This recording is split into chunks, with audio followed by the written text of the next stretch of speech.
কিসের এত চিন্তা করেন? যেখানে ঘুমন্ত পাখিকে গাছের ডাল থেকে মহান আল্লাহ নিচে পড়তে দেয় না। দেখুন, চুপি চুপি একটা জিনিস দেখায়, অসংখ্য পাখি এই গাছে ঘুমিয়ে আছে। চিন্তা করতে পারেন কি চমৎকার নিদর্শন। গাছে ফলের চেয়েও পাখির সংখ্যা বেশি। ছোট ছোট চড়ুই পাখিগুলো সারাদিন খেয়েছে, ছুটেছে, গল্প করেছে, কিচির মিচির শব্দ করেছে, এখন তারা ঘুমাচ্ছে।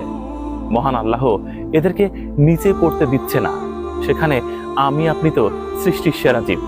মহান আল্লাহ আমাদের অনেক শখ করে তৈরি করেছেন, আমরা বড় শখের প্রাণী।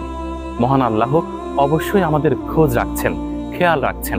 তাই চিন্তা নয়, যখন আপনার ভীষণ ডিপ্রেশন হবে, খারাপ লাগবে, মন ব্যথায় ভরে উঠবে, ঠিক তখনই পাখিরা কি নিশ্চিন্ত ঘুমিয়ে আছে। আমরা বড় অট্টালিকায় থাকি, বাইরের একটা বিশাল গেট, তারপর মূল বিল্ডিং এর গেট, নিজেদের অ্যাপার্টমেন্টের গেট, তারপর আর একটা তালা, তারপর আর একটা তালা, নিজের বেডরুমের সর্বশেষ তালাটা নিশ্চিত করে ঘুমাতে যায়। আমরা সবাই বন্দি। পাখিদের জীবন দেখুন, কতটা নিরিবিলি, কতটা নিশ্চিন্ত, কতটা স্বাধীন, কি চমৎকার ভাবে বিল্ডিং বাড়ি ছাড়াই ঘুমিয়ে আছে।